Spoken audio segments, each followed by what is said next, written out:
To have passion in life is everything. What's your Everest? Oh, Is it yeah. that 200-inch buck? They just look so impressive when they're wide. Especially running away. Welcome to this week's episode of Eastmans Elevated. It's like a think tank for outdoor activity. Sounds exactly like my hunting. Just always thinking about it, always trying to evolve it and make it better. Here's your host, Brian Barney. Hey, what's happening, guys? Got a brand new Eastmans Elevated for you. So on today's podcast, I do part 2 of the Western Hunting Summit question and answer. So on the panel, I've got Hilary Lampers, I've got Mark Livesay, E-Scouting Wizard, and then I've got Ryan Lampers, consistently successful backcountry hunter. So really enjoyed last week's recording. And so this is a continuation. We split the group of guys into 2 different groups, and then this was the second group. So totally new questions, totally new answers. It was just a great format to get out information. So psyched to share it with you guys. We'll get right into it. I just want to thank a couple sponsors. I want to thank Black Rifle Coffee Company, a veteran-owned coffee company that just produces the best coffee out there. I absolutely love their instant coffee and their tea bag coffee for using for backcountry hunters. It's the best I've ever tasted and then sits really well with my stomach. And then they've got a multitude of other products as well. Their coffee subscription is great. They've got the best roasts out there. I'm really enjoying it. You can also get a deal on there if you go to Black Rifle Coffee Company and land on the Eastmans page and put in the promo code Brian. You'll get some off of that coffee subscription or any order for that matter. But yeah, veteran-owned company, Evan Hafer and Matt Best, they just do a fantastic job. They're hunters and outdoorsmen themselves, and so we're really happy to have their support and show them our support here on Eastmans Elevated. I also want to thank Matthews Bows.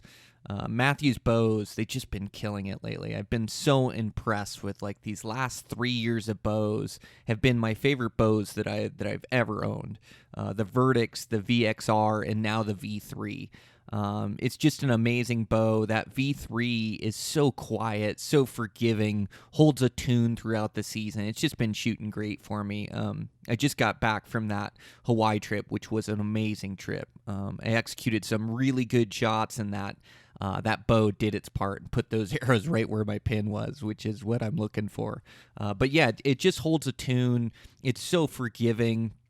It's just the perfect hunting Western bow, and I'm getting really good performance out of it as well. Getting a lot of good pass-throughs, and that's with a 26.5-inch draw, 70-pound bow, 450 grain arrows. So I just can't say enough good things about them. I've absolutely fallen in love with the brand. If you're in the market for a new bow, make sure to check out and shoot that Matthews. They're building great bows.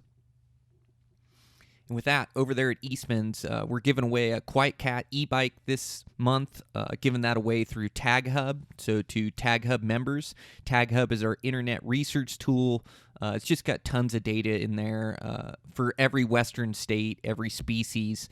So you can really learn where the good units are and also find the sleeper units. It seems like in today's day and age, it is about searching for these units that aren't so popular or that you can get with 0, 1, 2 tags. And really the majority of places I hunt are low draw odds or general season hunts that I can hunt every year and improve my skill set so when I show up I can be successful. But this Tag Hub is a great resource for that. So you can pick up a membership. They'll throw in magazines with it. It's just a great deal. And this month giving away that Quiet Cat bike as well. So check that out. You can get a subscription to both magazines. We've got a promo code. It's Elevated 321. That'll get you both magazines for $50 and a free Outdoor Edge knife, which is a replaceable blade knife that just does great. It's a little bit more rigid, that you can put more pressure on it and don't bust blades. So it's a great knife. You can also put in that same promo code for one of the magazines if you're just interested in the Eastman's Hunting Journal or just the Eastman's Bow Hunting Journal. That's $30 and a free Outdoor Edge knife. So again, that code is Elevated 321. And with that, man, I've got a really cool episode coming out here. I'm not sure if it's out on TV yet or not, but we're going to release it to the internet and to TV. It's a high country hunt from last season, a really cool one. I'm really proud how it turned out. So that'll be coming out. Check that out on the Outdoor channel, Eastman's Hunting TV, or we'll release it to our YouTube, which is the Beyond the Grid. Just search Eastman's Hunting TV on YouTube, and that'll put you there on the landing page. And yeah, we've got a few talks coming up. So I believe the 22nd is we're doing a talk with Fieldcraft Survival, so we're planning that out now. I have a talk in Phoenix on the 20th. Going to do an elk hunting seminar down there, and it's going to be a good one. I think I've got an hour and a half or hour and 45 minutes of time to fill. Without much silence, of course. So, yeah, it'll be a good one. So planning that out as well on the 20th. That's in Phoenix. And, man, I think that's going to do it. Just working hard here, getting back from this Hawaii trip, which was absolutely amazing. Gosh, a ton of experiences, hanging out with really good friends. I recorded a podcast while I'm out there, so we'll put that out, and probably also record a solo here just as we're getting ready for season. I'd like to do a solo mule deer episode, maybe a recap of like the nuances of the stock. Like there's just so many small details that come into play on these stocks. You know, and Hawaii really sharpens those skills and sharpens my still hunting skills. Wind reading, just all that stuff. It brings it to the forefront of my mind. So I'd like to record it while it's fresh here and get it out to you guys. So I'll sit down this week, record a solo or two, and try to get one of those out each month, and try to get you guys this good information before hunting season gets here. We're right on the precipice of it. We're close. Season's just a month away for the August dates, and then September, 2 months away, but we're getting close. Now's the time to put in that work and prove those skills, and just be ready to ready to go hard during season, and put in our all, and try to be successful on the mountain. I absolutely can't wait. It's going to be a riot. So I got some more construction work to get done here, and set myself up for a good hunting season. So yeah, just back to the grind here and back to work, getting things done, and man, keep training hard and getting ready for the season. But it's going to be a fun one for sure. So thanks, you guys. Let's get into this podcast. So this is the Western Hunting Summit question and answer. We've got Hilary Lampers, Mark Livesay, and Ryan Lampers, and I'm your host, Brian Barney. I'm on the panel as well, and Eastman's Elevated. Here we go.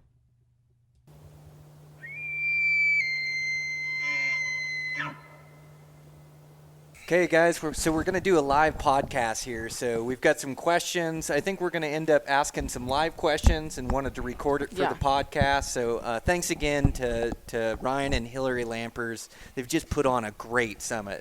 This is just an absolute wealth of knowledge. And so you'll see me sitting in the back absorbing the same knowledge as you guys are, because the key to being a good, consistently successful backcountry hunter is to keep evolving and keep learning. So I'm soaking up this same knowledge. We also got Mark Livesay on the podcast. The guy has a wealth of knowledge. He's been hunting for, I don't want to date him, but a lot of years. And an absolute e-scouting wizard. So thanks for having him. So let's get this thing started off.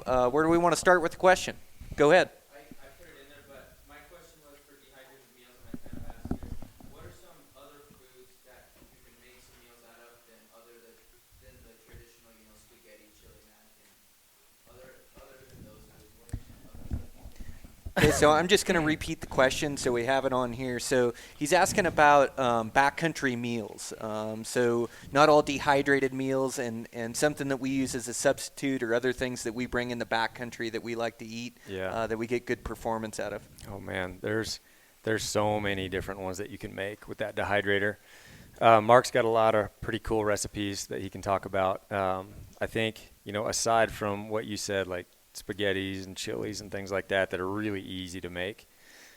Stews are really easy. Just your favorite wild game stew. Make that up. Obviously, don't have it too hearty and chunked up, but, cut it down to size. But quinoa dishes are one of my favorite. If you like quinoa, it's pretty good grain. So from what my wife tells me. It's pretty good for you. It's high in protein, and Yeah. it's not like an allergen grain. And it rehydrates really, really easily. Better than rice, better than noodles, way faster. So I just like taking a hodgepodge of vegetables and whatever meat you're making, whether it's a bear meat, deer meat, elk meat, burger, chicken, whatever you want to do, hodgepodge that together, just make some type of a vegetable curry or quinoa dish or a curry dish, which Mark loves, absolutely loves. Curry dishes are probably one of my favorite. Totally nasty. You But can actually dehydrate any meal almost. almost like, anything. I mean, not salad or something, but like any You can take- warm meal. You can take pea soup and dehydrate it on a silicone rack and crunch it up and rehydrate pea soup or squash soup or even the runny soups, with the dehydrators that they have now. It makes it pretty easy. So I know Mark makes all kinds of fancy like jambalaya. I don't. My wife does. Cheeseburger. I'm the put it in the machine, take it out of the machine, package it. She's the genius behind the preparation. But you talk about the meat. I learned it from you, so I don't want to take any credit. That's the key. Mm-hmm. It This is the secret. So maybe we should shut the podcast off. But no, this is the secret, guys. To making any dish available for dehydrating, in my opinion, how you prep the meat is the most important. Otherwise, it's going to turn into jerky balls and whatever. But I learned it from Ryan, so I'm going to let him do it. So, No, go ahead. Spill the beans. well, you can correct me if I'm wrong. So, let's just say hamburger, of any kind of hamburger, okay? Yeah. My wife cooks it in the pan. We don't drain off, but we drain some of the grease off because the grease is not really your friend when it comes to dehydrating if it's too much. But I don't worry about it too much. I'll tell you why at the end. So, she cooks the meat first. Seasons it while it's cooking it, whatever you want to do. And then she adds these panko or whatever breadcrumbs you like. The finer the breadcrumb, the better. And then we've added one more step. That works. That will work. Mix it up real good where it's good. There's a good mixture. But the best way for us is what we've been doing is running it through it like a Ninja or a food processor after the breadcrumbs. So it is microscopically encoding that meat with the breadcrumbs. And that's a wicking agent. That's the wicking agent for the moisture. It just rehydrates that meat like it was, like you just cooked it. There's no chewiness. There's no grit. That's what most people complain about when they dehydrate their own meals. Like, man, the meat and your meat's too big. Like Ryan said, I can't stress dicing it up. My wife's starting to get a little bit lazy in some of the meals now, so I'm going to the background and these big giant pieces of carrot are in there, and I'm like, honey, these things are not rehydrating. But chopping it up fine, doing the meat like that, and then chicken, canned chicken, high moisture, pressure cooked chicken. Because again, the pressure drives the moisture interstitially into the chicken, and again, it just you don't have to use the breadcrumbs. We don't with the chicken, because the canned chicken really rehydrates really well. I haven't tried canned meat, but I'm assuming it's very similar to the chicken because of the process. Is that right? Yeah, you can take all the canned bear meat you had or whatever and use that as well. That stuff is just made to rehydrate if you dehydrate it again. Yeah, it comes back really fast. Those dehydrators are magic. Like some food prep and trying things out, and you can have a great backcountry menu, of real food that you feel really good eating. So, yeah, little prep and trying things out goes a long ways before season. I want to say one more thing, too, real quick about guys. The little round dehydrators with the center fan, they just don't cut it for meals. You can do fruits and do some leathers, do some things like that, but you really need a rear or a bottom exhaust fan type unit to really do quality meals. It's a little more money. You can get a pretty good one for $300 around there.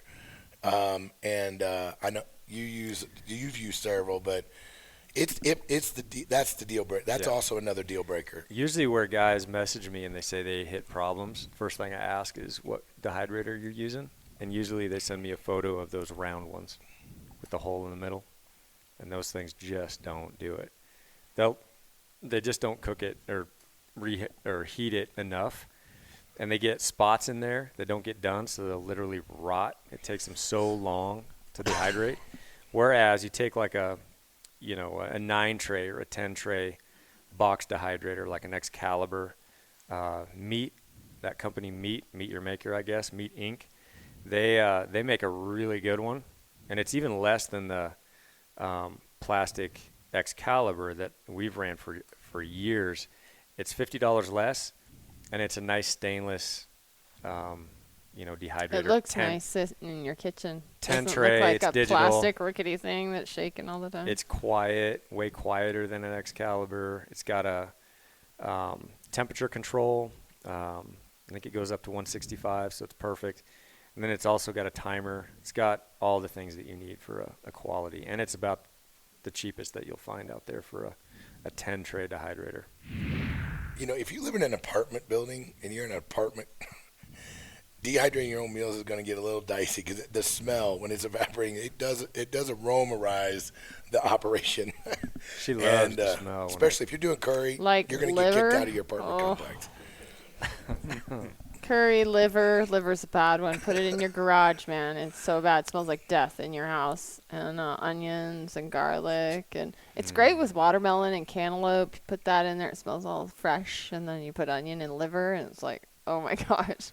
So bad. So when I do my meals, I'll dehydrate them to about 14 hours in mine, roughly. And that means there's still a tiny bit of moisture in mine because they'll go a long time like that. I put an oxygen absorber. I don't know if you do oxygen absorbers, but I put an oxygen absorber in a Mylar bag, food grade Mylar, and then I throw them in the freezer. You don't have to. I think it'd be just fine, but I just want to make sure that in 10 days nothing's going to go wrong. But if it's setting and I've eaten my meals a year and a half and no problems.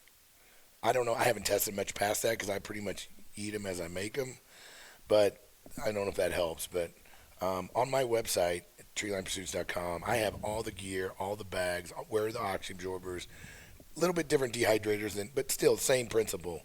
So if you're looking for a bag option or you need some help, like looking for certain things, there's a lot of different bags out there. But I know guys are using Mylar, but you got to be careful about the Mylar.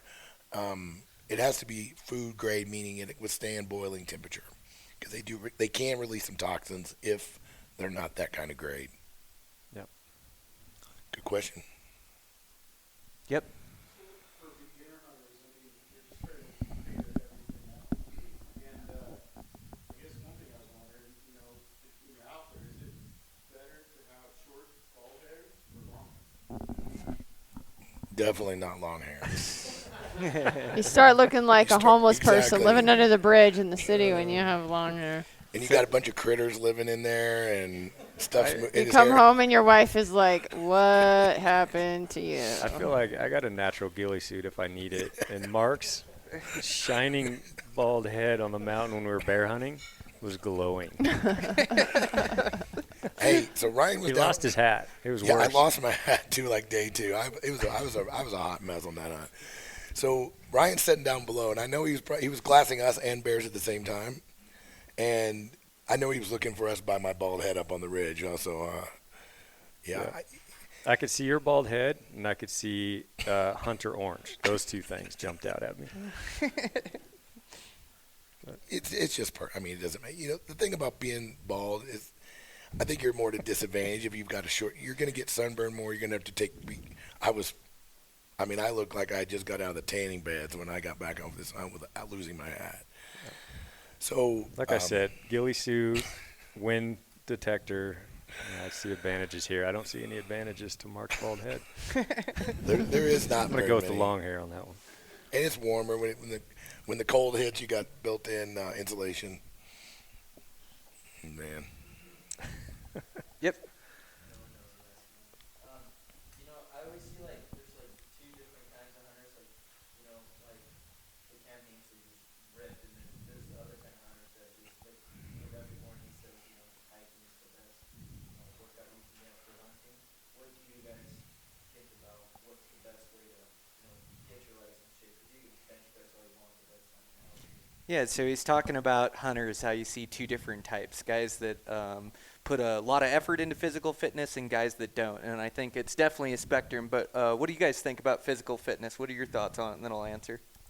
Boy, I think everybody's it's one of those things. It's a preference. So personally, I think if you're a runner, that's great. That's going to get your cardio up. That's what works for you. There's a lot of guys that just elevate their game when it comes to hunting because they've taken on the task of running a lot, doing these long runs, ultra marathons, running every day. Brian runs every day. And look at him. I mean, he's a mountain goat.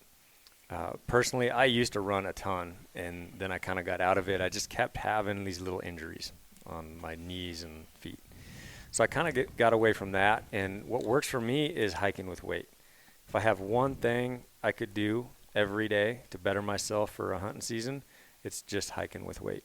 And I do that more than anything else. I think my wife would agree to that. And it's, not a ton of weight either. I'm getting old. I'm 47 now. I'm not throwing 100 pounds on my back and hiking every day. But I may throw, like we did the other day on the course, 20, 25 pounds.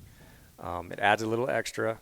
And I love to hike for time. Like we have trails that I'll do, daily, or just I know exactly how long it takes me. I've got it on my phone. And you never want to have a time not as good or if not better than the previous time. So you're always pushing yourself and not just going through the motions. I think a lot of folks, they get gym memberships and they go and they sit on the treadmill and they just kind of go through the motions. And you can do that. I just don't think it's doing a whole lot of good. If you don't have a goal or a time that you have to beat or push yourself, or a partner that's pushing you, I feel like it's maybe not a waste of time, but it's not going to get you where you need to be. So yeah, for me, we have a bunch of equipment downstairs in the basement. My wife works out a ton in there in the mornings, but we have a box. I have, some sandbags. So we do step-ups in the winter a lot more if we're not out hiking when it's minus temps. And those things have been really good. And you can basically, one of the best workouts is carve out an hour and see how many step-ups you can do with a 40-pound pack on. And that'll tell you where you're at, how many you can do. It's tough. And you can challenge your buddies with a workout like that. And, that'll push you. And that's a really, really good workout. But other than that, yeah, it's just hiking with weight for me. That gets me where I need to be. I agree. Guys, I'll give you a couple examples. But I believe in functional training. Train for the function that you're getting ready to do. The crossfitting is great. Running is great. But that's not what you're going to be doing when you got 60 pounds on your back and you're going up a knife ridge. It's at 40 degrees. You're going steep. You're not training at that steepness very often. But if your back is used to the weight, you're just going to adapt. So, I have a friend of mine, same age as me. He's a real badass triathlete, still to this day. And when he first shows up, it's one of those deals. He comes from Missouri every year to hunt with me, and he just kicks my booty the first couple days. And then the reality starts setting in. His back is like, oh my gosh. I mean, his shoulders always hurting him because he doesn't train with the pack enough. He's fit, but he's not used to that weight. He's not used to his boots. He's not used to his ankles being sore. He's not, and then he tries to go with these Solomon lightweight boots, and his ankles are killing him. The Solomons would be fine if he trained with some little more weight. So functional weight. Step-ups, simulating what you're doing. And you're training for swimming, you're not running. Michael Phelps is not out running 15 miles on the road because he's got to swim. So he's doing other stuff, but his core is swimming. Just be smart about the functional. You can almost dream up what you're going to be doing. Think about what we did. So when we did the archery, okay, what was hurting you guys on that? Was it the arrow retrievals? Was it when it was steep and it was a little unsure footing? Was that getting your breath up, or was it hiking up the road? Was it the downhill where your knees hurting? So work on the downhills. I think a lot of hunters don't spend enough time packing downhill. The downhill kills. A lot of people can go uphill. The downhill separates the wheat from the chaff sometimes, especially the older, like Ryan. He's getting up there. And he's always saying, oh, man, the downhill. All the time. He's always complaining. He's always complained about the downhill. So but he seriously, can go uphill forever. Functional, get it done. you guys are both spot on. So, being a consistently successful backcountry hunter, there's so many facets involved in it. Like, if you're not in good shape, you can't get to where the animals are. It doesn't matter how good a shot you are if you can't get there. If you don't have the stalking skills, you're never going to get close enough to them. And so, physical fitness is just another facet of being a successful hunter. So all these things that we talk about, your shooting in there with Joel, your e-scouting with Mark, your gear with Ryan, your mental fortitude and mental attitude. So like all of these factor into being consistently successful. So you can't just focus on one of those. So to some people, it's more important to be physically fit. For me, I want to be well-rounded at all of them. So physically fit is extremely important to me. Like to be able to get around in the mountains, to be able to get to that animal, to be able to make that stock, like it's killed a lot of animals for me.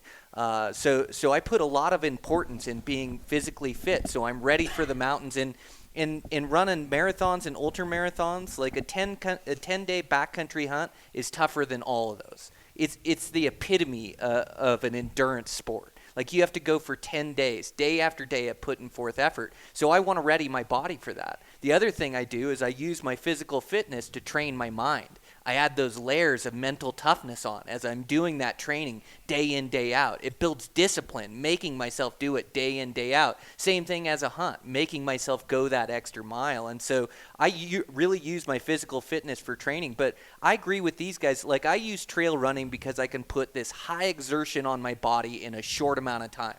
But the best training for the mountains is the mountains. So I don't run any pavement anymore. I don't run any marathons. I run all trails, all mountains. And the key for me is running elevation. Like running the flat does nothing for me. This morning I gained 1,500 feet elevation and lost 1,500 feet elevation. That's a standard run for me. I get my body used to climbing up and climbing down. But like Mark said, like getting that pack weight on my back is super important. So I can't just run all the time. Like I've got to do these weighted rucks. I've got to do these scouting trips, these 3-day bonsai trips with this weight on my back, because it doesn't matter how strong my legs are. If my back gives out during the hunt because I haven't trained that, like I'm not going to be good in the mountains. So all of my training is to be better in the mountains, but being physically fit, it's just one of these major facets that goes into being consistently successful. But there's a bunch of them that you need to work on and go down the rabbit hole of each one. But definitely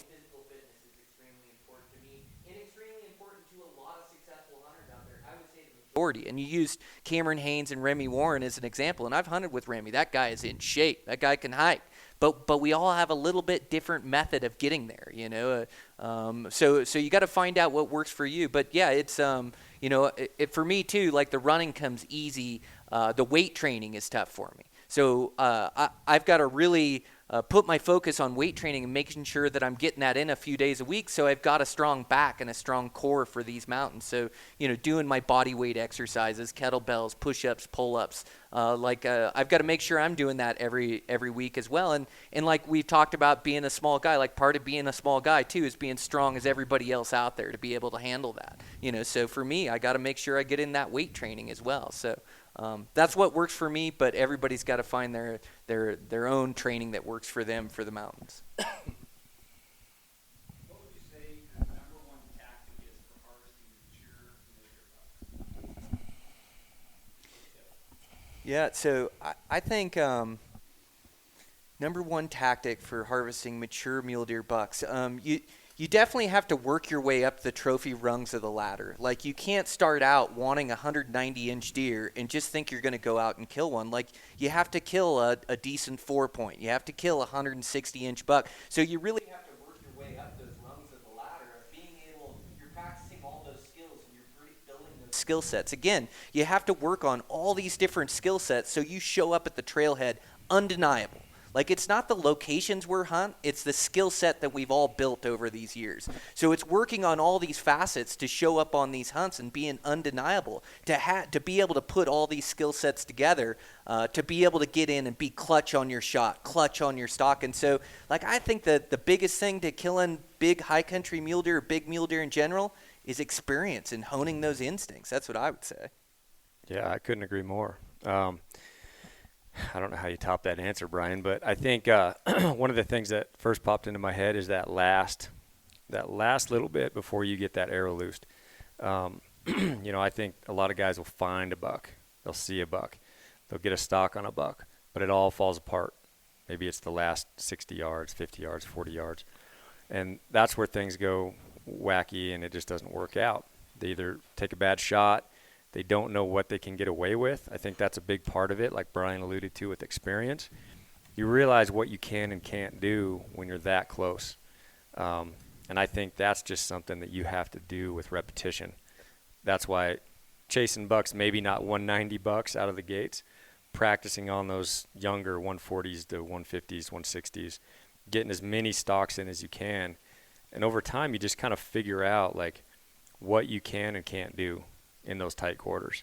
And I think that's huge. And I think that's what separates, that cream of the crop, next level hunter, is that last little bit before you actually pull back on that bow. I've got very little experience with mule deer, and I'm learning still. So I'm not. But I will tell you, I'm not picking on you. But this is what came up in the last session. I do want to point this out. Everybody wants the one. Everybody wants the mat. What? Okay. I hope you're hearing Barney when he talks about the well-roundedness. And a lady asked in the last one, guys, everyone naturally wants to train their strengths. They want to get their strengths better. They love shooting their bow. They want to be better. And then when they become better, they want to be better than that. But most of the time, you're neglecting your weaknesses. Take a look in the mirror. What is your weakness? When you go backcountry hunting or you do anything of the sort, what's your weakness? Her weakness was she says, how do I tackle the east gutting? I hate it, blah, blah, blah. It's her weakness. And her husband came up to me after the fact. What was your husband? Yeah, you were. Yeah, that's why. I'm sorry. Not his husband. What's your wife's name? I'm sorry. Lindsay. He goes, man, you nailed Lindsay when you said she trains her strengths. The woman has drive. She's intense. I saw her shoot. But she's working on her strengths. Maybe, I'm not saying too much, but she's dialed on her strengths. And she's looking for shortcuts on her weakness. And not to make it, negative, but everybody does it. It's a natural human tendency. Joel. All of life is like that. His whole presentation is about working on our human weaknesses. The control shot is not something humans are designed to do. We're trigger punchers. And it's a fight. And so it's a motivation. It's a getting yourself, train the weaknesses. Just focus on them until they're level with your strengths. Then you can start working on your strengths some more. Brian, he shoots. The dude shoots. But he's not ignoring his fitness. He's not ignoring. But he already knows one week. He says, I got to do more weight. I got to get more. And the older he gets, he's even going to get better. He's going to have to get more focused on that. So anyway, that's all I got to add to that. But when I kill a big mule deer, then I'll tell you something. Yeah, that's perfect. Yep. Mm-hmm.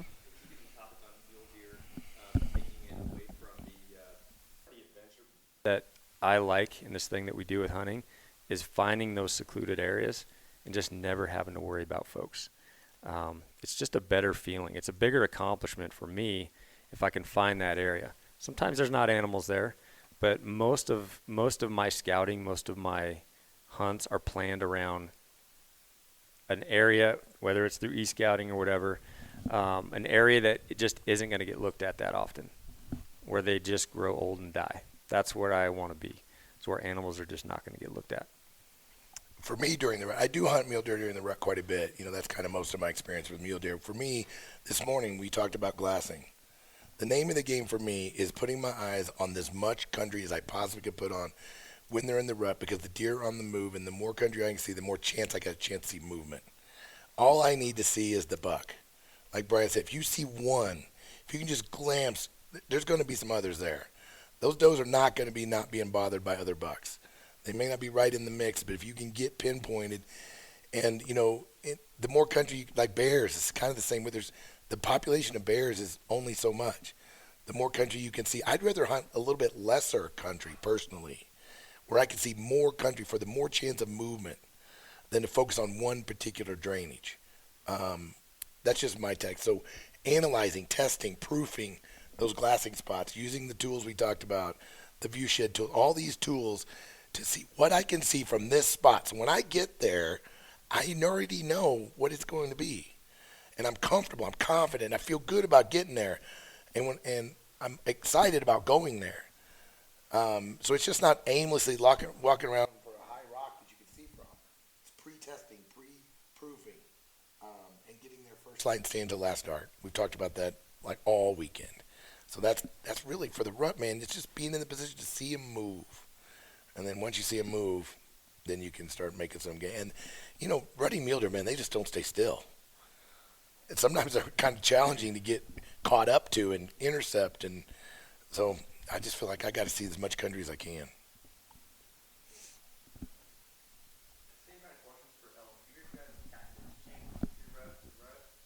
Yeah. So same question for elk, guys. Do your tactics change from the rut to the late season? Yeah, mine do. I mean, the rut, well, Randy Newberg says it really well when he talks about how elk seek sanctuary. Once they've been pressured, once the rut's over, once they're trying to build their fat stores, sanctuary moves up the list. It becomes a higher priority. The rutting sanctuary is not as important. So I read a couple studies, and I mentioned this in my presentation, and it was really interesting. You can Google it, and I'm sure you could find it. But again, it wasn't designed for hunting. It wasn't written for hunting. It was habitat. But when mule deer were experiencing pressure in Colorado, they figured out a way to work around hunters. They became more nocturnal. They got a little bit further away from the trail. It didn't expose themselves as much, but they didn't leave the country. Like Brian talked about they come back to those core areas, even though they might have got bumped out. The study found that elk, they go to different zip codes. They do not tolerate pressure as well. They will just move when they get pressure. They may come back, but they're on the move from pressure, and they distance themselves from pressure. They do not change their methods or their tactics. They just make a move. But mule deer are more likely to change their tactics. It's incredibly interesting research. And this is in Colorado, where there are high-pressure trails for recreation as well as hunting. What they're studying are the recreation people, how busy Colorado's becoming, what the impact are they having on the animals, not just the hunters. So that was some random study, but it's so much useful hunting information that was in there. So they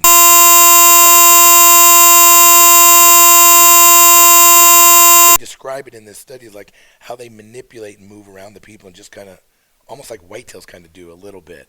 Maybe not to the extreme urbanization that whitetails have become, but still, they do tolerate it. They just work around it more. Yeah.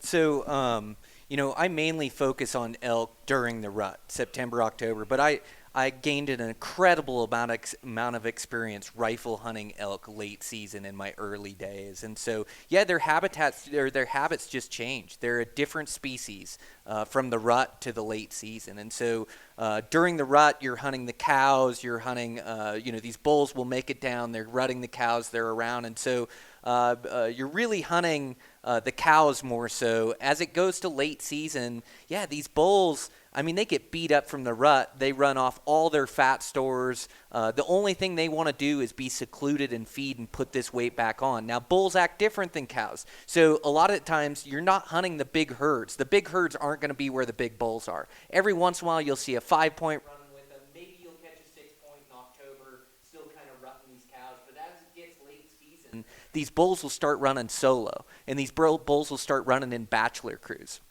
They'll winter way higher than the cows will, so they'll be up higher up in the mountains. And they're going to find these secluded basins that don't get pressure, the same as these mule deer. And they're going to find a way where they can eke out a living where they're not going to get bothered back in there. They really tighten up their programs. They'll almost go nocturnal. I remember one bull I killed with a rifle. I hunted him for 7 days straight, and he made one mistake during daylight, and he'd cross in the dark. I could even glass him in the moonlight. I'd be up there set up. So they really tighten up their programs. They don't want to be seen. The one thing that'll force them to feed is the cold weather. When it gets gnarly cold, they have to feed. So they'll be out in those parks a little bit more, easier to glass. And really, hunting late season elk are, even more so than early season elk, it's a mindset. It's living and dying behind your glass. It's finding the very best vantage points that show off this country, that show off these isolated basins. And really, you work in the late season and you're building fires to keep warm, and you just keep grabbing these vantage points until you find a bull that makes a mistake. And late season, too, like I use a lot of different tools that I don't use in the early season. Like I'll glass a lot for tracks and for feeding features. Now, you can see if it's a big herd of cows because it's a lot of numbers, but if it's a bachelor herd of bulls, it's going to be smaller numbers. It's going to be, 1 to 10 bulls, and you'll see on a hillside where they feed out, and you'll see where their tracks go. This is all like giving you more information to go on where these elk are. Elk are nomadic by nature and spread out through country. There's not elk everywhere. They're in certain little locations. So when you can dial in those certain locations and then hunt those elk, it's super beneficial. And as far as these bulls, they want to be away from pressure. They're going to be wintering higher than the cows, and they're going to find these isolated basins. So absolutely, the tactics totally change once it gets into November and late season. I might add something to Brian. I do a lot of what Brian talks about by glassing tracks. I might add a couple more things that I've kind of picked up on. So I'm looking for single sets of tracks a lot. I love to find a single set of tracks. There's a good indication that's a bull. But what I really want to see is meandering tracks. When you see a single set of tracks, straight line, perfect line, no dig spots, no weaving, they're moving. That may not give you the indication that they're wintering there. They're not holed up there. But when you see tracks coming out of a timbered slope, they're weaving around, there's some dig spots, there's a good chance he's wintering there, he's going to come out again. So I will take the chance on setting on that spot, waiting for him to come out. Sometimes when I just see a single set, that may mean just on the move. They're not holed up in that timber. But when you can find where they're meandering around, meaning, zigzagging tracks and not straight line and dig spots. And like Brian said, when they're not massive amounts of tracks. When you see tracks going up, coming down, going everywhere, it's probably a band of cows, having a big party. Might not be, but single sets of tracks, meandering, dig spots, I'll stay and watch them. Because like Brian said, man, especially if it's good weather. If the weather is not that cold, not that bad, man, they just don't want to show themselves. Mm-mm. And so, I just have found those sets of tracks. I've seen more elk come out from those spots than I ever have from a single set of straight tracks. Spot on. Yep.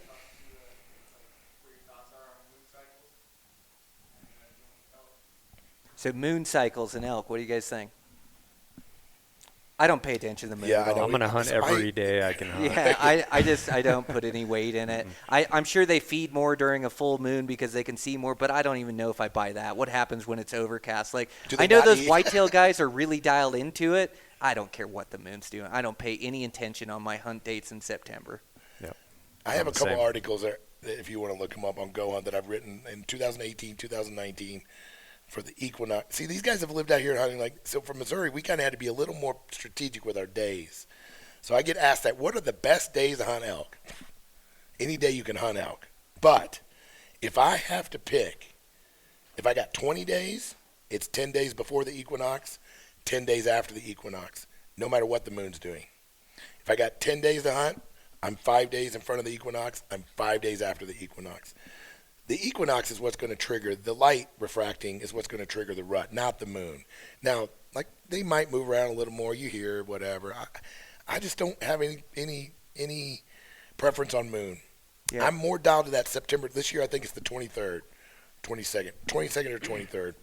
So I'm a little bit before, a little bit after. That way you're kind of getting a little range of the phase. But that is also the most popular time to be out there. Well, the rut ebbs and flows. Like they'll get into heavy rut when a cow comes into estrus, and then they'll go out. I mean, I've had it perfect dates in the middle of September, and there's a bull feeding on his own out there all by himself. Because there's no cows in estrus. So they'll go into estrus, the bulls will get hot, they'll fight it out, and then they'll kind of lax off. No cows in estrus, bulls will wander off on their own. And it's different from mountain range to mountain range. It's different 5 miles down the mountain range. So it just ebbs and flows where you're just trying to hunt and just trying to catch that wave of the rut. But as far as nailing dates, I mean, they rut hard all the way from the 5th of September all the way to the 15th of October. Ebbs and flows, and you could catch the best rut dates anywhere in between there as far as I'm concerned. Yep. Yeah, I mean, if I had a preference, and we've talked about this a lot, but here in Montana we got that October season. So I'm more focused on when there's going to be less folks out there disturbing the herd. And so I'm looking at those October dates. It feels like most guys are really dedicated to September when they're talking about elk hunting. October comes around. That's why living in the great state here, it's awesome. We can hunt, I think it was till the 20th or 16th of October last year. Some of the best rutting activity I've ever seen is in that first week of October, going into the second week of October. And then saying that, like I used to hunt Washington State a lot, and I made a living on those pre-rut bulls because they didn't give us the best seasons back then. They give you 2 weeks, and those 2 weeks aren't always smack dab in the middle of the rut. It's usually ahead of the rut. And so we had to figure out how to kill those bulls before we're getting screaming. I mean, you're not hearing a whole lot pre-rut generally, especially back in Washington. So we figured out how to kill them, and that was going high and hunting those big alpine basins just like you would a mule deer.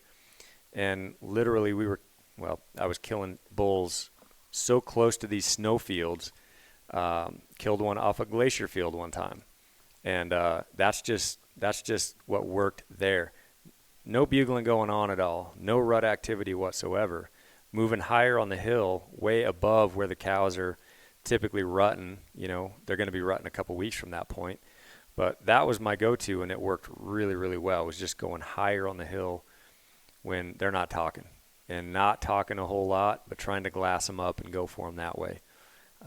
We used to find bulls out on these snow fields, first part of September, just out there catching some sun, but staying cool in these kind of wind-swept snow fields where they're trying to keep the flies off. And man, I mean, that was about as fun as it gets, trying to put stalks on bulls sitting in snow fields in September. And no rut activity whatsoever. It actually got pretty difficult in that country once, if they gave us a season that was like right in the middle of September when those bulls were rutting, that rut kicks in. There's people everywhere, especially back in that state, and everybody's screaming on their bugle tubes, and it's just chaos. But not a lot of guys were going in pre-rut, and I feel like living here, I don't see a whole lot of guys going in October when most guys have kind of hung their hat up on elk hunting in September. I just like hunting when there's, just like I look for areas that don't have folks, I like hunting times where the people aren't going to be out there full force as well, trying to avoid folks. He's antisocial, in case you haven't figured that out. That's it. Yep. Roger, you had a question? Yeah, you guys answered most of it actually with that, but kind of on the same lines of I would just as soon go out early, beginning of September, and miss a lot of the hunters than going kind of more towards the rut. But as a guy where I hunt close enough to where I live, where I can make multiple trips, you guys think it'd be better to say hunt 4 days, come home, and then break up, instead of not only had 8 days to hunt, or just 8 days straight? Yep. So Roger's asking about the rut and trying to time his dates where he's at. And so if he's got 8 days to hunt, would he split it up 4 days here, 4 days there, or go all in 8 days early? Or how would you guys tackle that one, Mark? I'd go all 8 days. When you start breaking it up, you got travel both sides. You're giving up time. Your odds are increased. I know you guys are tired of hearing me saying it, but your odds are higher when you're in the woods more. And if you're spending your time driving to and from, you're talking about 4 drives versus 2. So you got the same number of days. You just gave up 2 days of hunting. So that's big for me. And hunters are this is a really difficult problem for a lot of hunters. You're going on a 4-day hunt. By day 3, you're saying, man, if I shoot a bull, I'm not gonna go back as far because I got to get back to the truck. I got to get to work. So really, you've cut 2 days of driving, and you've cut 2 psychological days out. So you've just taken an 8-day hunt, turned it into a 4-day hunt. I mean, by math, because we all know it's afternoon. You don't want to hike 7 miles in, unless you're Brian Barney on the last day, like he just said. That's what he does, and that's why he kills so many. Is just that kind of tactic. But when you start doing these little mini hunts, nothing wrong with it. If that's what you got, that's what you got. But I think you're all in. You're focused. You're driven. You're committed. You're not worrying about the traveling. You're not worrying about getting to work. You're just more relaxed. You're working the plan. And then you've also got time to change spots. So if you're doing a 4-day hunt, you're all in pretty much on a spot. You don't have time to pull out and move into another spot. Not a lot of flexibility. And I feel like you're going to be rushed. I feel like you're always going to be under the hourglass. That's just my thought. Yeah. I agree. I think we're all individuals, and I'd probably play it a bit different. Like I used to be a weekend warrior, and we get 5-6 weeks in Montana. I was extremely successful hunting those weekends, and I'd take my 8 days and I'd break it up into 3 or 4 different weekends. I'd take a Friday, I'd take a Monday, or I'd take a Friday every weekend, and I'd hunt 3 weekends in a row. Like I'm just able to go so hard for those 3-4 days. I'm able to drive at night to save time, drive at night at the finish end of the hunt, and then I'm able to experience different phases of the rut too. It seems like when I can hunt for 3-4 days, I come home, I get some work done, and then I'm thinking about my next spot that whole week, and I'm using that information I gained from that first week and then going hard, and it just seems like I'd hit pay dirt eventually. Like the first 8 days, there's no given that I'm going to time that rut perfect, and especially if I'm going early, like I might miss it all together, and so I get 8 days of subpar hunting. But if I break it up into those 3 different weeks, it seems like I'd hit that rut. I'd hit one of those ebbs or one of those flows or one of those ebbs where I hit that rut perfect and it goes off and I end up killing a bull. So I'd probably handle it a little bit different, and I'd break up my vacation time and I'd stack it with my days I already have off. And then instead of just having 8 days, if you're stacking them on weekends, like you may be able to stack that into 10 or 12 days of hunting. So I think I'd tackle it a touch different, but that's why we're all individuals. Like we all have different ways we look at things and different things that work for us. But I guess I'd look at it both ways and see what works best for you. Yep. Good stuff. Yep. I guess on that note too, keeping ice in coolers, but even if you've got the top of the line coolers, ice has a hard time keeping for 8 days. Mm-hmm. You guys run dry ice on top of your blocked ice to keep it longer, or what do you guys run for keeping ice for that long? I have a hard time keeping ice that long for sure. Salting your ice will lower the freezing temperature where you can really freeze it in your cooler. That seems to work good for me. But yeah, 8 days is definitely stretching it for me for ice if I'm hunting hot weather. Usually I'll get 5-6 days. I mean, the only thing you can do is when you kill an elk, then get to ice, cool it off. Like, we live in the West, and so it cools down so much at night. Like, hanging that meat at night really cools down the temperature. Even if you can just hang it at night and then get it in the cooler during the day, it's going to keep it cool. But I'm with you is that I like to have ice. But I may hunt, 4 or 5 days with the ice I have, keeping it a good temperature, not opening the cooler a bunch, maybe salting my ice, lowering the freezing temperature of it. And then if I kill a bull, I'm planning on hanging them at night, getting them in the cooler, and then getting to some ice right away. Is kind of how I'd tackle it. Mm-hmm. Yeah, I've done it a bunch of different ways. And, I think with my prior business, we used to run through a lot of dry ice. So I would have all these milk jugs, frozen, watered milk jugs, frozen into the bottom of the cooler. And then I would put, just before I get, the last town I'm going through, if I can find dry ice, I'd put the dry ice in there. I'd put those insulated blankets. Even in a nice, good Yeti cooler, that helps secure that ice and keep it. So you're putting dry ice on top of the milk jugs, and then you're layering that, taking out that space, I guess, with either sleeping bags or insulated blankets. And it's surprising because that dry ice freezes that water so hard, you get a lot of extra time out of that. And that's what I've done in the past, and just layer that bottom with those milk jugs full of, gallon milk jugs full of water. Super smart. Frozen water. But you're talking about a subtle point I think he's talking about. He's talking dedicated coolers. He's not talking his beer cooler. Well, he doesn't have a beer cooler, but he's not talking about his sparkling water coolers.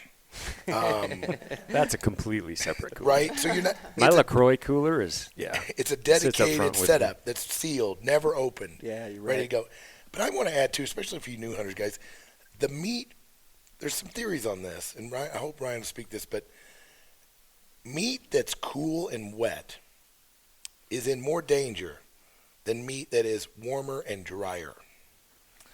So people get really freaked out about they got to get their meat cold. But like Barney just said, the nights get cool enough, but you got to manage the meat. It can't be hanging in the sun.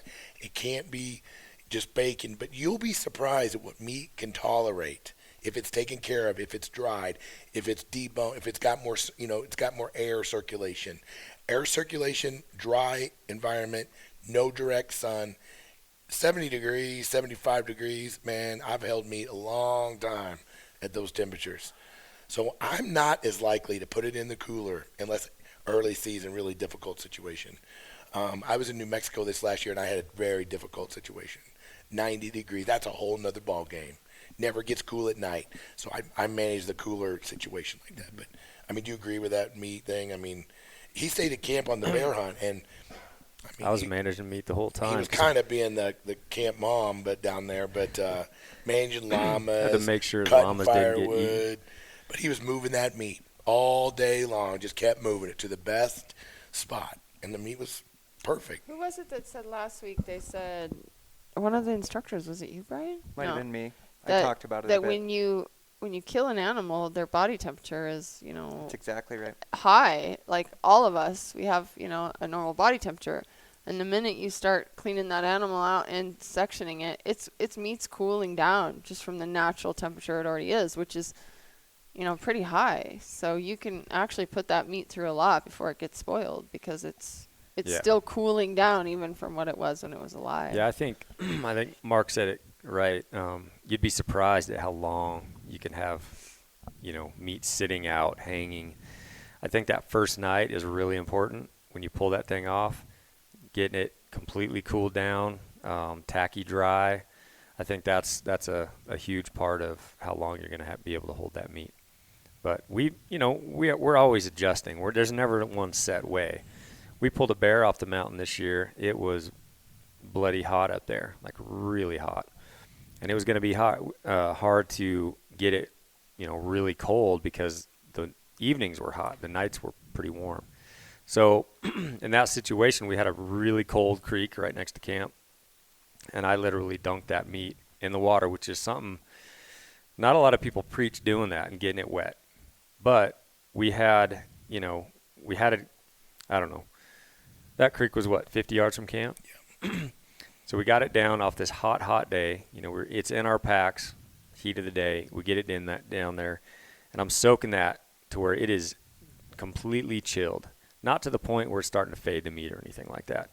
Then I pulled it out. I dried it in a shady spot on these logs, 4 or 5 hours before night came, and I was able to get it hung. And even though we had gotten it wet, it was perfectly good because we got it so cold in that creek. I mean, it was spring runoff. That then we were able to dry it. Then we were able to hang it. As long as I kept it in the shade and didn't let that sun hit it, it was completely fine. And it was... The key fantastic was dry. shape. The key word is dry. He didn't pull it out of the water, throw it in the garbage, in the trash bag, and hang it. Dry. Yeah, trash bags hold moisture. And same thing with these coolers. Like they're talking about meat being wet, and you want to get it cooled down. And I use coolers a ton. Like in Hawaii, it never gets below 70 degrees, and you got to keep access meat good. And you may be on a 3-4 day hunt.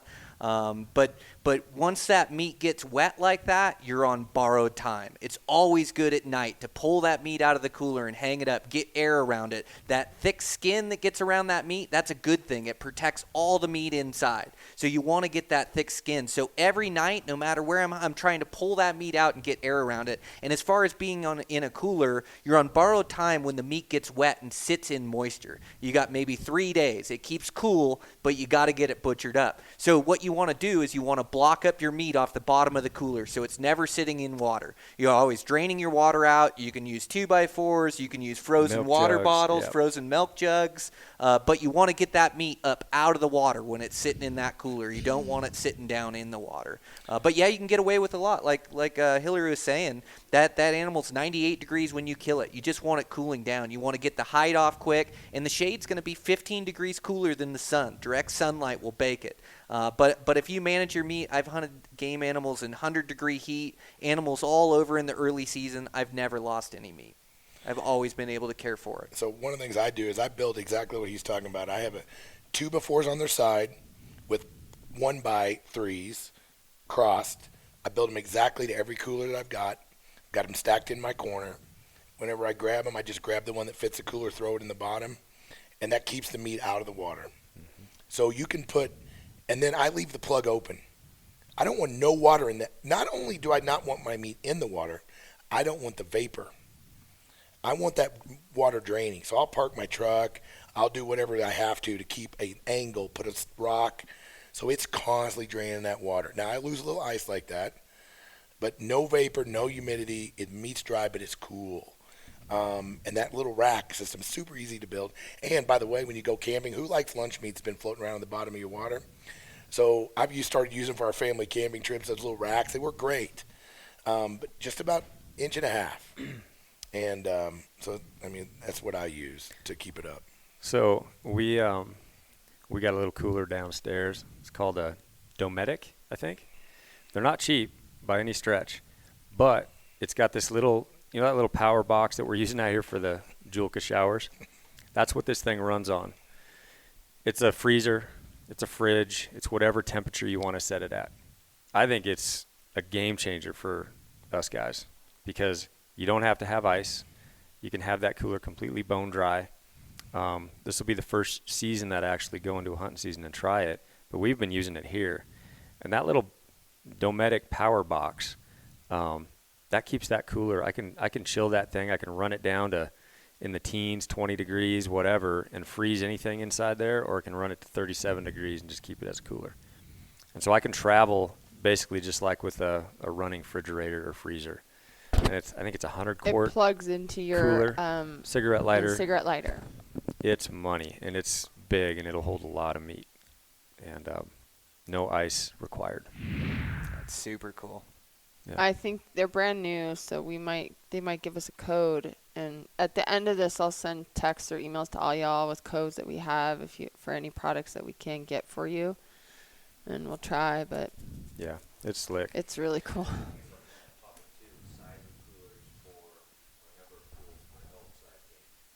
What was that? Yep.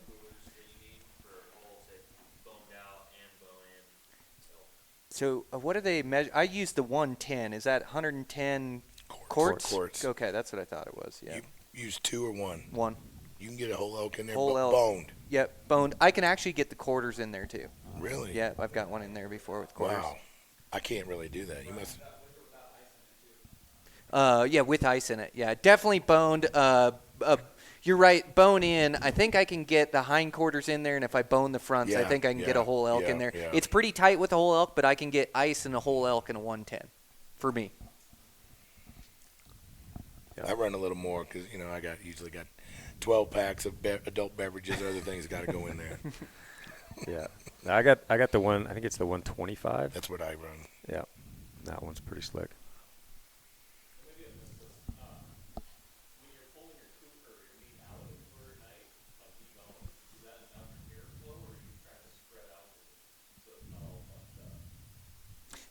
Actually boned out, it gets pretty good airflow around it, but you try to break up an elk. So the question was about when you have boned out meat and you're taking it out of the coolers to cool down at night, do you spread it out or do you leave it in the bags? And so my answer to it is I like to use multiple bags. The more bags, the better. That means less meat in a bag, more surface area. So like doing an elk, like 4 bags minimum. I actually like to run 6 bags if it's hot weather and I'm chilling my meat like that at night. What do you guys run? Same, 6 bags. Yeah. I almost always run 6 bags. Yep.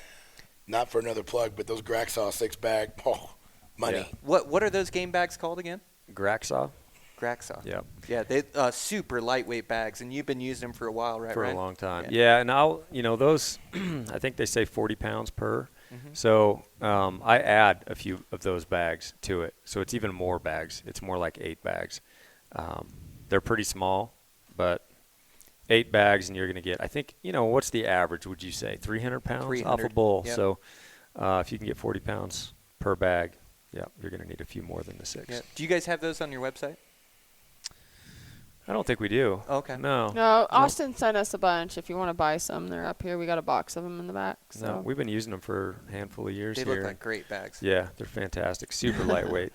They're like all over our house. I don't know. There's like, orange Graxaw bag. Where does that come from? Like, You gotta be careful about dragging them around. They're really durable if they're just hanging weight, but they're not super durable. They're not like a caribou bag or a Kuyu bag or things like that when it comes to like dragging them over to the tree and stuff. They're meant for backpacking. Like they're you hang built them, for but that, you want to lightweight. be careful with just use Yep. care. But the airflow through them is amazing. The fly retention is amazing, and they're super light, super freaking light. You guys talked about your process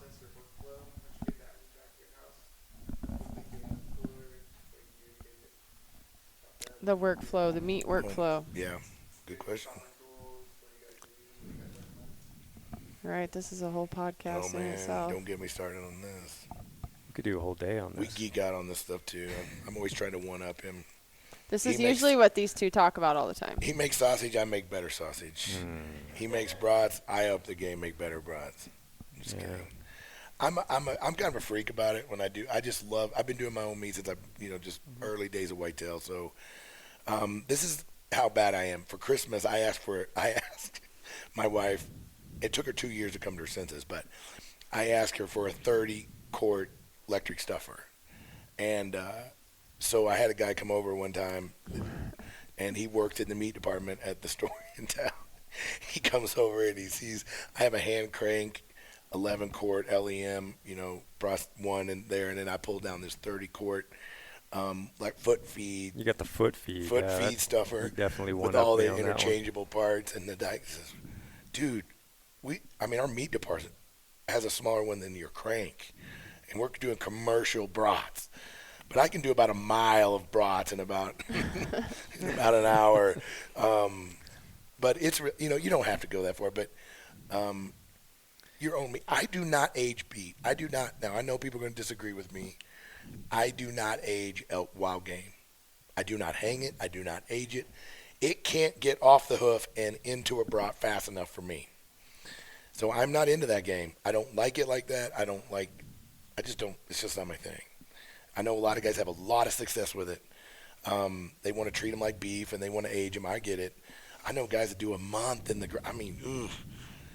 Not me. I just don't. So I don't know what you guys do, but I like to get it done, processed, and Ryan said something you can talk about. I want him to talk about it, but he's got me thinking about grinding it on demand.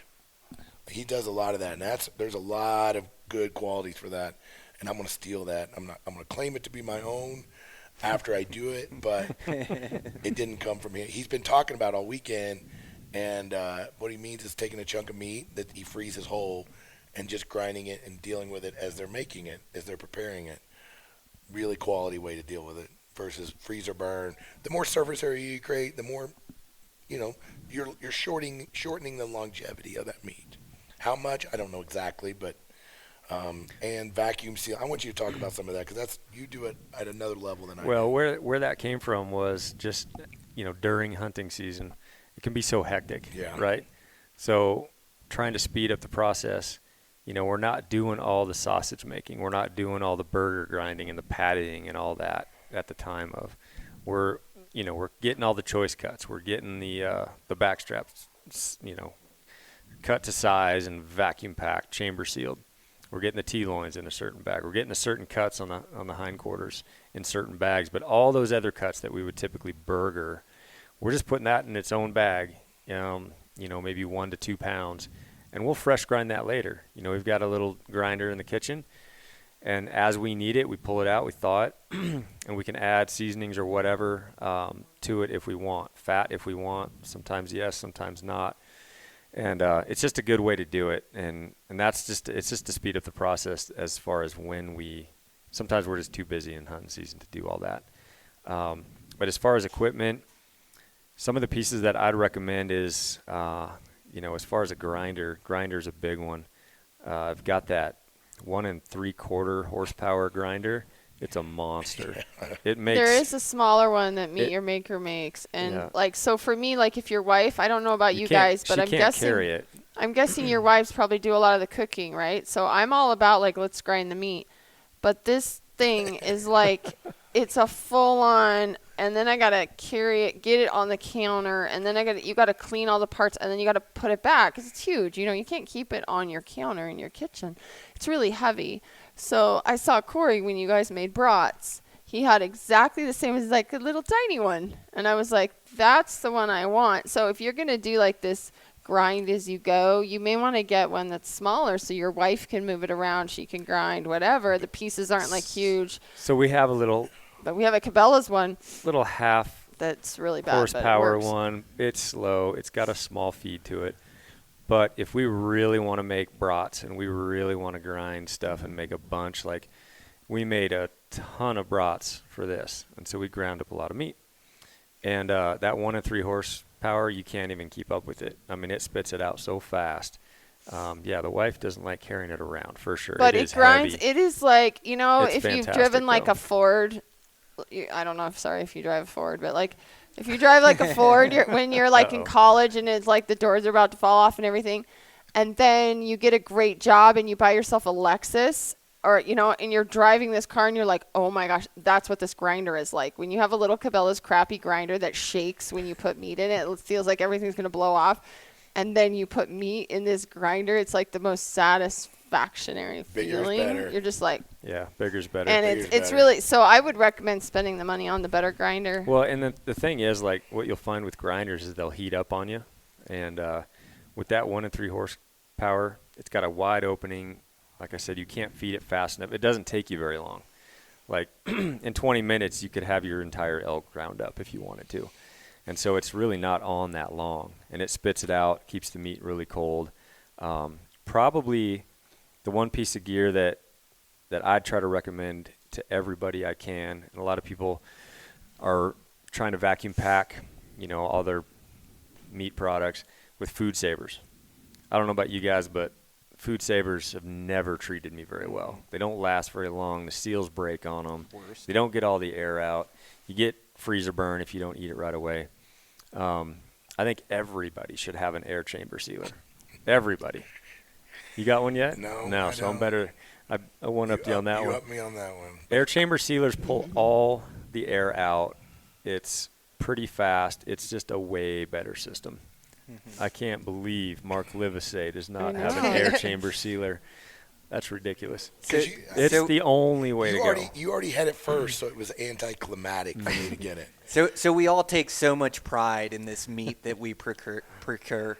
It takes so much effort to harvest this animal, to get them out of the mountains, and so we take a lot of pride in our butchering. But a lot of this stuff is just learned by trial and error and by doing it. You know, is basically when we get the meat home, it's caring for it the whole way. I don't age my meat either. Most of my stuff's early season. And it's just pretty much dissecting it in the different meat groups, cleaning it up, and then figuring out which cuts you like and which cuts you don't. And so I do a lot of steaks, you know, of course, out of the good cuts. I like doing my back straps whole and cooking them that way. So like how we'll do ours is we'll cook it with a thermometer in it, wrapped in tin foil, seasoned up, get it to about 120, 125 degrees, pull it out of the oven, pan sear it, and then stick it in a tin foil, let it rest for 10 minutes, maybe in a cooler or something like that. So I like cooking those whole chunks of meat. It cooks really good that way. But doing my own steak, grinding my own burger, same as these guys. Lately, I've used a lot of my scraps, like antelope meat is really good. So I don't like to grind any antelope meat into burgers. So the cutoffs of that go into fajita meat. And so I'll just slice it all in fajita meat. It's all good to go. And then we'll have it, you know, whether it's a noodle dish, whether it's fajitas we're having or tacos or whatever the case. It's all sliced up, easy for my wife to pull out and cook or me to pull out and cook. So the one thing I do different, I do my own jerky as well. The one thing I do different is like I don't do my own pepperoni sticks or my own summer sausage. I just haven't gone through the learning curve of it. And so what I do is I'll cube my meat for burger. And I do a lot of this cube meat like Ryan does where I'll grind it at the time. But what I'll do is at the end of the year, I'll have some cube meat.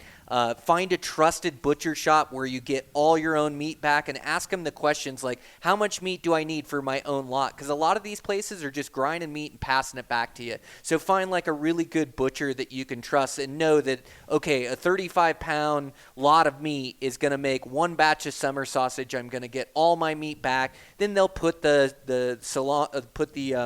jalapenos in there and cheese and things of that nature. And I just haven't spent the time learning the process of doing it, but I have spent the time to find a good butcher that I trust that turns in really good stuff that then we can give away at Christmas or use up throughout the year. So that's kind of my process. Yeah. I will say if you're a beginner too, I will add to if you're a beginner and they try to sell you on the fact that you can use this grinder as a grinder and a stuffer, no. It just, I mean, do you agree? It just don't work, guys. Mm-hmm. Spend $100, $99. Get even if you have a cheapy little hand grinder. I mean, not grinder, stuffer. So if you're going to make broth, they just don't work out. The thing's jamming. It just never works, and you can't control the speed. it's either too fast, too slow. You're blowing up your casings. I mean, it's just a mess. As far as casings goes, I like natural casings. I don't like the synthetic ones as much. And quality kills, just like everything else. Go to meat packing places and get the really nice. They're not that expensive. Sheep casings are doubled or triple the price of hog casings, but you're going to get a bigger brat or a bigger. I've gotten into making natural my own recipe of hot dogs, and my kids go nuts over these hot dogs. I triple grind them. They come out just like a freaking real hot dog. It's brand new last year. I'm going to post the recipe on this pretty quick, but I've been kind of perfecting the recipe. But I really, really, really like that, and my kids really love it. So, but I love making all kinds of stuff. I mean, even if I've done some dry Italian sausages I've tried. The first batch I did, don't follow. If they say put fennel in it, don't. It's kind of like curry. Sucks. No fennel in the dried sausage. It's super cool. It's like, this is all me and my family eat all year long is wild game. It's so good. It's so good to play with and mess with your recipes and find what works for you and your family. And I'm always adjusting it. 1 year I've got too much burger. 1 year I've got too much steaks. 1 year I've got too much, backstory. So I'm always adjusting it for my family. And then my family's growing too. My girls are getting older. So all of a sudden now I got to have an extra steak in the packages. And so you just make these adjustments. You keep learning. But it's really getting in the habit of using this day in, day out. And it's the best organic grass-fed protein on the planet. It's the healthiest stuff you can put in your body. And so it's just like getting in the habit of using it day in, day out, week in, week out. I mean, it's the best meat on the planet. Yeah, I think there's something satisfying about, after you get the animal, you get it back and just breaking down the whole thing yourself, getting it packaged up, getting it in the freezer. Brian alluded to the fact that sometimes you don't get your meat back. I think that is extremely common. You're not going to get your meat back unless you have a real trusted butcher. Especially if you're in the Midwest and you're hunting whitetails. Yeah. It's just not going to happen. It's not happening. So you take all this time to to yourself. Yeah, go ahead. Doing it yourself. I mean, you cut off your own pieces for making your own jerky. Some of those not choice cuts, we can it, and that is probably the best way to do. We do a lot of canning, whether it's bear meat or elk meat or deer meat, because you can't really go wrong with canned meat. I mean, it works on everything, tacos, you name it. And it's always cooked, even if it's a bear. You don't have to worry about trichinosis or anything like that. Just come home. If you don't have time to cook this elaborate meal, you pop the top off the can, and it's good to go. And so we do a lot of that. Making jerky is kind of a staple. But I think it's a big investment, but over time, having good meat-making equipment, like the chamber sealer that he's been too cheap to buy, a good stuffer, a really good grinder. That's just going to make life extremely easy. And, man, you get into the rabbit hole of making your own brats and sausages and summer sausages and jerky. And, there's something real satisfying about that. I absolutely love it. And honestly, what they charge now to process meat, it doesn't take you long to have your own stuff. And I will say one more thing about, I did a hunt last year. We filmed with the Bearded Butcher guys. I didn't know who these dudes were. From Ohio, super quality dudes. They've got some of the most incredible videos on breaking down deer and stuff and how to cut it up and how to really do it. And so Bearded Butchers, guys, look up their YouTube video. They really do some good stuff. And so if you're listening on this podcast, that's another good one. But quality guys, I'm buying some of their seasonings and stuff. Man, they're really doing it right. So they've one up me on the YouTube meat processing videos. They actually know what they're cutting and what it's actually named. I just put it on the table and that looks like a steak. And so it's really good. It's a really good process. They really go through it in detail. Super cool. All well, I think right. we've gone long. Yeah, I think everyone's wasted. Stone Glacier's here. Let's go out and shoot some discs, eat some brats. And we're having brats and salmon tonight. And we'll be making s'mores over those birch barrels out there later. Brian's worried about the Beat Barney shoot going into the dark again, so he's like, we got to get out there and start shooting. If you want to do daylight that, today. Daylight. For sure. Okay. All right. Thanks, guys. All right, guys, that's a wrap. Really enjoyed that format, that question and answer.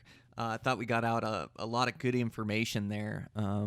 Psyched to do that. I want to do more of that with a panel. I think that works really well. And it's good to get the question and answers, from backcountry hunters that are, you know, either struggling or have questions about making their game plan or just pertinent to their hunt, because I think it applies to so many of us. So psyched to get that out to you guys. Want to thank our sponsors again. I want to thank Black Rifle Coffee Company, again, veteran-owned, best coffee on the planet. Make sure to check them out. And you can get a promo too. Just go to Black Rifle Coffee Company, landing page Eastmans, and then put in the promo code Brian, and you'll get a discount there. And I also want to thank Matthews Bows, building the best bows on the planet. So psyched with these bows. I mean, there's a lot of great brands and great bows nowadays, but I'm just so impressed with what Matthews coming up with. They just hold a tune, real forgiving shooters, and I really enjoy shooting them. So thanks to those guys for their support of the podcast. If you're in the market for a new bow, make sure to check them out. Again, check out Eastman's Tag Hub. They're giving away that Quiet Cat bike this month. And we've also got that promo code for the magazines, Elevated 321. You can punch that in and get a discount, free outdoor edge knife. So, man, oh man. So just getting back here from this Hawaii trip, just an amazing trip, and a bunch of close encounters and great time with good friends, and just doesn't get any better for a hunt, but exhausted.